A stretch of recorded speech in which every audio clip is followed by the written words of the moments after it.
अब पुण्यात्माओं, परमात्मा हमें किस्से कहानियां सुनाते हैं बड़े बड़े महापुरुषों के।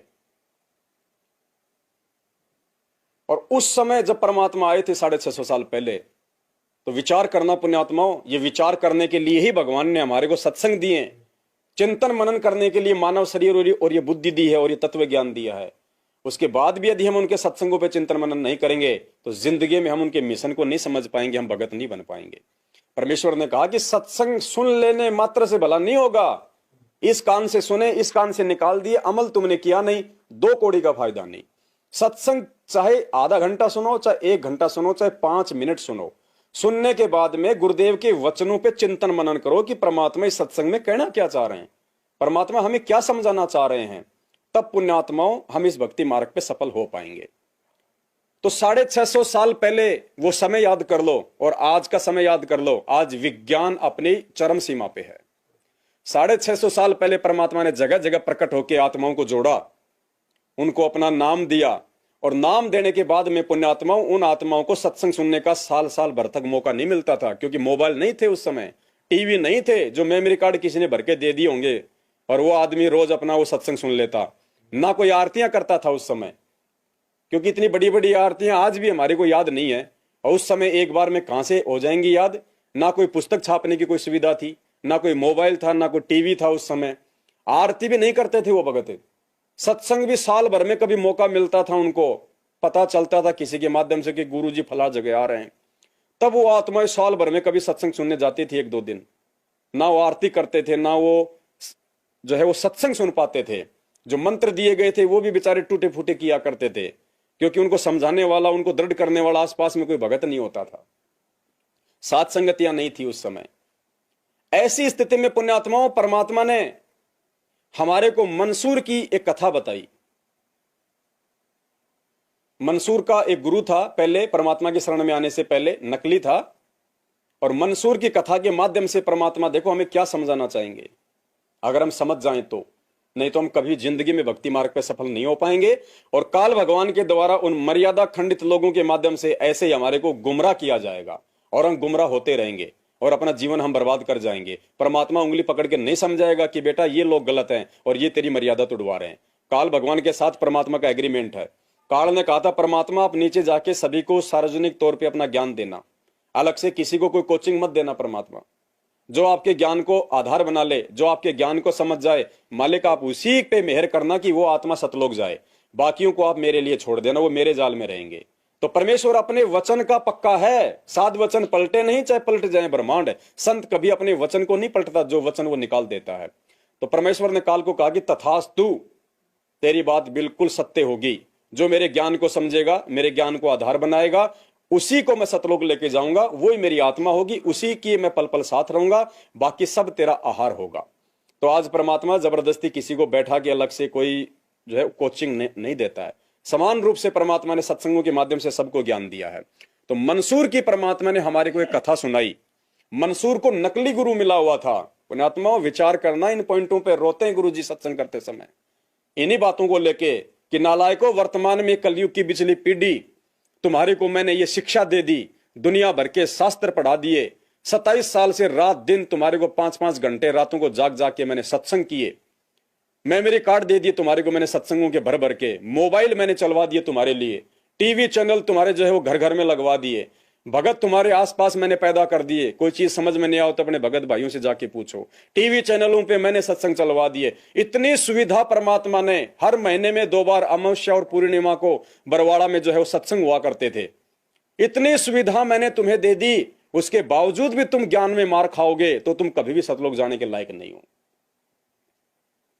तो मंसूर का उदाहरण, मंसूर का नाम आया, जिसकी आंख ठीक की थी उसके गुरु ने क्या नाम था? शेख फरीद।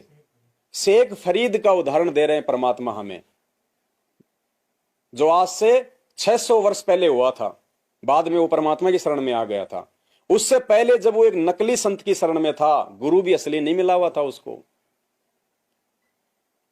और क्या कथा सुनाई परमात्मा ने कि वो गुरु खाना खाने के बाद में हुक्का पिया करता था और बारी बारी वो चेले उसको हुक्का भर के दिया करते थे। और गुरुदेव जो थे मन उसके शेख फरीद के, वो शेख फरीद से विशेष प्यार किया करते थे, क्योंकि शेख फरीद उनकी प्रत्येक आज्ञा का पालन किया करता था। उनका एक अच्छा भगत था वो। तो बाकी जो भगत थे उन्होंने शेख फरीद को उस गुरुदेव की नजरों में नीचे गिराने के लिए, जब शेख फरीद का गुरुदेव को खाना खिलाने का, हुक्का भरने का दिन था, तो जब शेख फरीद खाना बना के अपने गुरुदेव के लिए खाना ले गया, तो पीछे से उन्होंने चूल्हे की आग को जो है पानी डाल के ठंडा कर दिया कि आज ये समय पे गुरुदेव के लिए हुक्का भर नहीं पाएगा और गुरुदेव नाराज होंगे, आज इसकी पिटाई होगी, ये गुरुदेव की नजरों में नीचे गिर जाएगा। तो जैसे शेख फरीद गुरुदेव को खाना दे के वापस आया हुक्का भरने, तो शेख फरीद ने देखा रे ये तो आग बुझ गई, और उस पुण्यात्मा ने दोष नहीं पैदा किया अपने मन में कि मेरे साथियों ने बुझा दी होगी। उसने सोचा मौसम खराब है, हो सकता है आग बुझ गई होगी। पास के गांव में गया दौड़ के, जो 1 किलोमीटर के आसपास बताया परमात्मा ने, हुक्का लेके वो चिलम, और वहां जाके दौड़ के एक माई थी बेचारी, पहले गैस तो हुआ नहीं करते थे, वो चूल्हे में लकड़ियों से खाना बना रही थी। मौसम खराब था, लकड़ियां जो है गीली थी, वो जल नहीं रही थी, बहुत ज्यादा प्रयास कर रही थी, धुआं बहुत ज्यादा उठ रहा था, और गीली जो लकड़ी का धुआं होता है आंखों में बहुत ज्यादा लगता है। तो बुढ़िया की आंखों में आंसू आ रहे थे, दुखी हो रही थी। इतने में शेख फरीद पहुंच गया, बोले माई माई, हाँ बेटा, माई मेरे को आग दे दे फटाफट, मेरे गुरुजी नाराज हो जाएंगे, उनको हुक्का भरना है माई। तो माई ने कहा रे भैया, आग कोई ऐसे मिलती है क्या, आंख फुड़वानी पड़ती है, 2 घंटे से आंख फुड़वा रही हूं मैं। अब शेख फरीद इतना विश्वासी था, इतना भोला था, उसने सोचा कि माई हो सकता है ये आंख फोड़ने के लिए कह रही है। तो शेख फरीद ने उसी समय पास में कोई नुकीली वस्तु पड़ी हुई थी, वो तुरंत अपनी आंख में डाली और यूं मोड़ के तुरंत वो आंख निकाल दी। पुण्यात्मा, बोलना बहुत आसान है, हम अपना आधा नाखून काट के नहीं दे सकते, आधा नाखून काट के भी। और उस पुण्यात्मा ने आंख, जो शरीर का सबसे ज्यादा जो कोमल हिस्सा होता है, सबसे ज्यादा जिसके अंदर जो है वो दर्द होता है, तुरंत उस आत्मा ने अपने गुरुदेव को प्रसन्न करने के लिए अपनी आंख निकाल के माई को दे दिया ढक्कन में डाल के कि ले माई फटाफट आग दे दे, नहीं तो मेरे गुरुजी नाराज हो जाएंगे। और माई घबरा गई, वो अपनी आंख पे बांध के कोई अपना रुमाल वगैरह, और दौड़ता हुआ, दर्द की परवाह ना करके, खून की परवाह ना करके, और वो पुण्यात्मा दौड़ता हुआ अपने गुरुजी के पास गया। तब तक गुरुजी आवाज लगा चुके थे, रे शेख फरीद कहां गया भाई, हुक्का क्यों नहीं लाया। तीसरी आवाज में तो परमात्मा ने बताया उनका गुरुजी लकड़ी उठा लिया करता था, इतना ज्यादा जो है गुस्सा करता था। तो जैसे तीसरी आवाज लगाने को हुआ तो शेख फरीद दूर से बोल पड़ा, आया गुरुजी, आया गुरुजी। जाके हुक्का दिया गुरुजी को। अरे कहां मर गया था, इतनी देर क्यों कर दी। गुरुदेव आग बुझ गई थी, पास के गांव से लाया हूं। तो गुरुदेव ने कहा कि आंख के क्या हो गया तेरे, ये क्या बांध रखा है। कुछ नहीं गुरुजी, आपकी दया है गुरुजी, आपके रहते सहते आपको दास को क्या हो सकता है गुरुजी। पुण्यात्मा, ये शब्द याद रखना गुरुदेव के सत्संग में आगे क्या कहा शेख फरीद ने कि गुरुदेव आपके रहते सहते आपके दास को क्या हो सकता है, दया है गुरुजी आपकी, मौज है गुरुजी आपकी। और चला गया। उस समय ना कोई डॉक्टर, ना कोई पट्टी, ना कोई मरहम, कुछ नहीं। पुण्यात्मा, कितनी पीड़ा सहन करी होगी उस आत्मा ने, लेकिन अपनी समस्या, अपना दुख उसने अपने गुरुदेव के आगे नहीं रोया, उसने कोई प्रार्थना नहीं लगाई। जो आज बच्चे को छींक आने पे, बच्चे को थोड़ी सी खांसी आने पे, थोड़ा सा काम धंधे में हेरा फेरी होने पे हम तुरंत रो पड़ते हैं, और उन काल के दूतों के वहां पे हम प्रार्थना लिखवा देते हैं कि मेरी गुरुजी से प्रार्थना लगाओ, मेरी गुरुजी से प्रार्थना लगाओ। अरे गुरुदेव ने ज्ञान तुम्हारे को भक्ति करने के लिए दिया है, दृढ़ता के लिए दिया है, छोटी छोटी बातों पे रोने के लिए जो वो नहीं दिया है।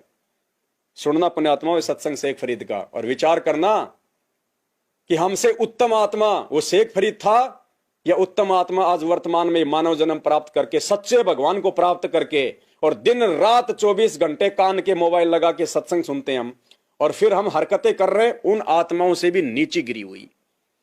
तो वो आत्माएं हमसे अव्वल दर्जे की हैं, और वो आत्मा भी पार नहीं हुई अभी तक।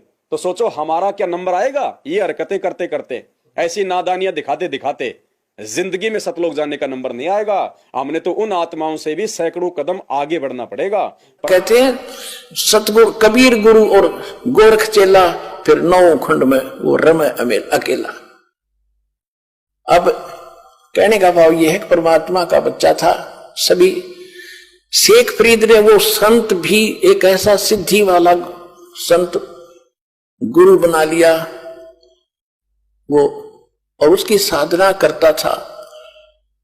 और अब शेख फरीद तो घर से निकला ही नहीं था कि किसी प्रकार मेरा मोक्ष हो। उसका दूसरा उद्देश्य नहीं था। तो वो तो जाते ही आश्रम में उसकी टेंट, ये एक ही भावना थी कि गुरु जी नाराज नहीं होने चाहिए, गुरु जी रुष्ट हो गए तो भगवान रुष्ट गया, यानी ऐसी कोई क्रिया मुझसे ना बने कि जिससे गुरु जी की आत्मा को ठेस हो। तो हर संभव कोशिश करके अपने गुरु जी को प्रसन्न करता था, और वो गुरु जी शेख फरीद की जी के ऊपर बड़ा प्रसन्न था। तो 5-7 और भक्त रहते थे आश्रम में। उनको जब देखा कि गुरु जी शेख फरीद के प्रति ज्यादा अट्रैक्शन है, तो ऐसा काम, ईर्ष्या होगी उनको, ऐसा काम करें कि गुरु जी इससे नाराज हो जाए, ऐसी कोई कहानी बनाए। अब वो नकली जो गुरु था, सिद्ध तो था लेकिन था नकली, वो क्या करता था, शाम के खाना खाते ही हुक्का मांगा करता था, हुक्का पीता था।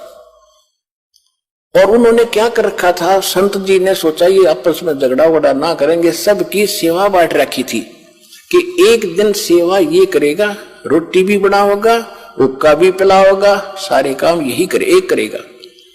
तो जिस दिन शेख फरीद का नंबर आया, उन दूसरों ने क्या देखा कि वो गुरुजी इतना क्रोधी था कि खाना खाने के तुरंत बाद 5 मिनट के अंदर 5 मिनट से पहले हुक्का चाहिए उसको पीने के लिए। वो लेट जाता था आश्रम में अलग से कुटिया। अगर 2-4 मिनट लेट हो जाता तो उसको इतना धिक्कार था, गुस्सा हो जाता था, उसको कई दिन सेवा से वंचित कर देता था, मुंह से नहीं बोलता था, बाहर एक साइड में बैठा देता था। तो वो ये चाहते थे कि इसके शेख फरीद के साथ कभी ऐसा बने, वो मौका देवा नहीं था। एक बार उन्होंने क्या किया कि क्या करते था, शेख फरीद ने खाना बनाया कि गुरुजी को खाना खिला जाता, और उधर से आग पहले ही चालू कर जाता था हुक्के भरने के लिए, आग पहले ही बना तैयार रखता था। खाना खिलाकर बर्तन धोकर रखकर आया, तो पीछे से उन्होंने क्या किया, वो ईर्ष्या करने वाले चेलों ने, गुरु भाइयों ने वह आग बुझा दी। और मौसम था वर्षा का थोड़ा सा, लेकिन वह आग बुझने की जगह नहीं थी। तो उसने उस समय ये ध्यान नहीं दिया आग क्यों बुझ गई। उसको तो ये चिंता थी कि आज तेरी करी कराई भक्ति गई और नाश हो जाएगा, गुरु जी नाराज हो गए, और कोई आग नहीं, चूल्हा खत्म, बंद हो गया। वहां से आधा किलोमीटर 1 किलोमीटर की दूरी पर नगरी थी, उसकी बाहर की तरफ उसने धुआं उठता देखा। वो दौड़ा गया। एक माई भोजन बनाने की तैयारी कर रही थी। ऐसे यानी वर्षा के मौसम में लकड़ियां भी अच्छी नहीं, गिल्ली गैली सीली सी हो जाती हैं। वो मुश्किल से आग फूंक मार कर बनाओ थी, धुएं में आंखें लाल हो रही थी। और शेख फरीद भाग्या गया कि माई आग दे दे, माई आग देना, माई आग देना। उसने देखा बाबा जी आ गया। वह थी गुस्से वाली, कहने लगी आग अच्छी नहीं मिलती, आंख फुड़वानी पड़ती, आंख फुड़वा ले तू अपने, तू फुड़वा ले आंख।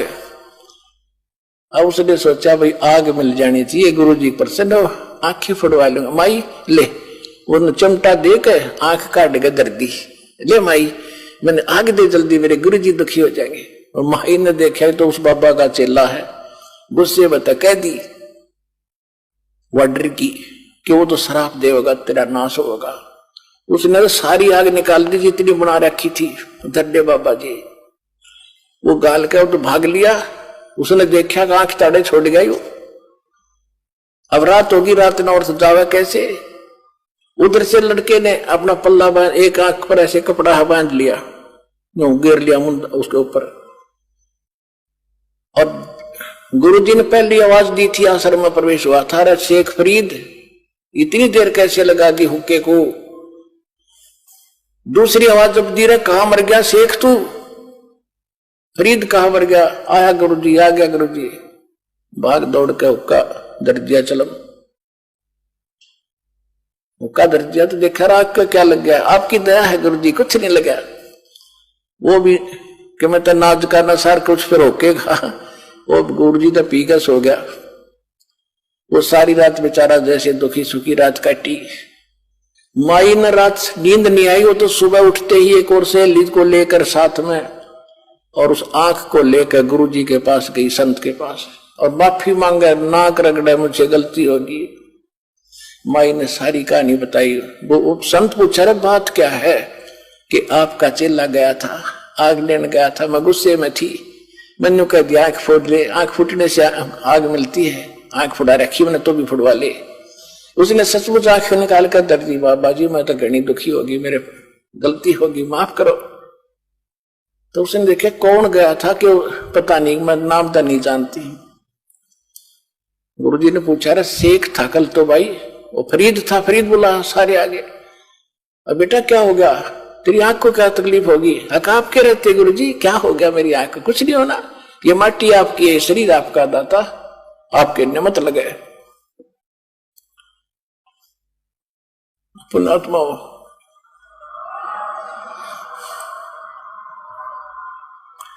अब ऐसी समर्पित आत्मा और कहा जीवन नाश कर गई। दास ये बताना चाहता आपको। तो उसने कहा कि बेटा खोल इस पट्टी को। उन्होंने पट्टी खोली, आंख ठीक ठाक होगी, साबित आंख होगी पर होगी छोटी, दूसरे वाली से छोटी होगी पर आंख ठीक ठाक होगी। और वो आंख पड़ी माई के बर्तन में। अब उस कारण से सारे नगर में आसपास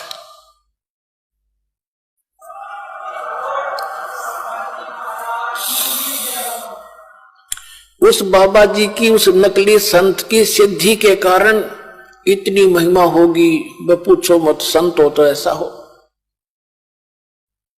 और पुण्यात्मा फिर शेख फरीद जी को डाउट क्या रहा कि ऐसा महापुरुष ये जो ज्ञान देगा सारा ठीक होगा। अब कहते हैं लागी का मार्ग और है लागे चोट काल जा करके, ऐसी लगन लगेगी तो भगवान मिलेगा। लेकिन वो लगन और गलत स्थान पर लगा दी। अब गाय से दूध मिलेगी, सब ने पता, अब गाय से दूध मिलेगा। और गाय की जगह किसी ने गधी दे दी होगी, गाय है काट ले, भर ले बाल्टी, उसने कितना चारा खुआ लियो और कितना उसने कुछ कर लिया, वो गाय वाला काम नहीं कर सकती। श्रद्धा भी स्थान पर हो, ठीक ठिकाने हो और फिर लगन लगावे। आम बबूल का बीज बो के और आम चाहने के लिए उसकी पूरी सेवा, अंत में बबूल ही लगेंगे, आम नहीं लगेगा। आम के लिए तो आम का बीज बो कर फिर वही लगन लगानी पड़ेगी, जिस तरह बबूल के पेड़ को प्रफुल्लित करने के लिए किया था। तो यानी आम का बीज बोकर भी वही श्रद्धा रखनी पड़ेगी, वही तरीका अपनाना पड़ेगा, तब ये बात बनेगी। फिर क्या हुआ? तो पुण्यात्माओं, हमें परमात्मा ने इस अनमोल सत्संग के माध्यम से हमें यही समझाना चाहा है कि पुण्यात्माओं, ये काल भगवान तुम्हारी श्रद्धा का, तुम्हारे विश्वास का नाजायज फायदा उठाएगा। मैंने तुम्हें जो ज्ञान दिया है भक्ति मार्ग पे आगे बढ़ने के लिए, ये काल भगवान अपने एजेंटों के माध्यम से तुम्हें उस ज्ञान को आधार नहीं बनाने देगा, तुम्हें ज्ञान आधार से भक्ति मार्ग पे नहीं चलने देगा। तुम्हें भूख लगने से पहले, तुम्हें प्यास लगने से पहले तुम्हारे आगे जबरदस्ती पानी रख दिया जाएगा, खाना रख दिया जाएगा, तुम्हें प्यास नहीं लगने दी जाएगी। और जिस प्रकार से परमात्मा ने समझाया इस सत्संग में कि वो शेख फरीद जैसी आत्मा जिसको नकली गुरु मिला हुआ था, ना जिसको कोई तत्व ज्ञान मिला हुआ था, और वो अपने गुरुदेव के प्रति किस कदर समर्पित थी। वो केवल अपने मोक्ष के लिए प्रयत्न कर रहा था, साधना कर रहा था, दुख तकलीफ और संकटों के निवारण के लिए साधना नहीं कर रहा था वो। और आज 90% तो छोड़ दीजिए पुण्यात्माओं, 99% कहा जाए तो भी कोई अतिशयोक्ति नहीं होगी। आज संत रामपाल जी भगवान की 99% संगत मोक्ष के लिए नहीं, बल्कि अपने संकट निवारण के लिए भक्ति कर रही है। और जरा सी आपत्ति विपत्ति आते ही उनको विश्वास नहीं है, धैर्य नहीं है उनको, तुरंत प्रार्थना पे प्रार्थना, प्रार्थनाओं पे प्रार्थना। और काल भगवान फिर ऐसी जल्दबाजी दिखाने वाली आत्माओं को ज्योति पाठ और दान के नाम पे लूटता है, फिर उनकी मर्यादा तोड़वाता है, उनके दान का दुरुपयोग करवा के। क्यों? क्योंकि जैसे परमेश्वर ने बताया ना, गाय के स्थान पे आपको कोई गधी दे दे कह देगी ये दूध देगी, तो उसी प्रकार हमने पुण्यात्माओं गाय रूपी परमपिता परमेश्वर सतगुरु रामपाल जी भगवान के ज्ञान को आधार ना बना के ये गधी रूपी सतलोक आश्रम मैनेजमेंट हरियाणा पे हमने आंख बंद करके जो विश्वास कर लिया ना, यहीं पे भगत समाज के साथ में जो है वो ठगी की जा रही है।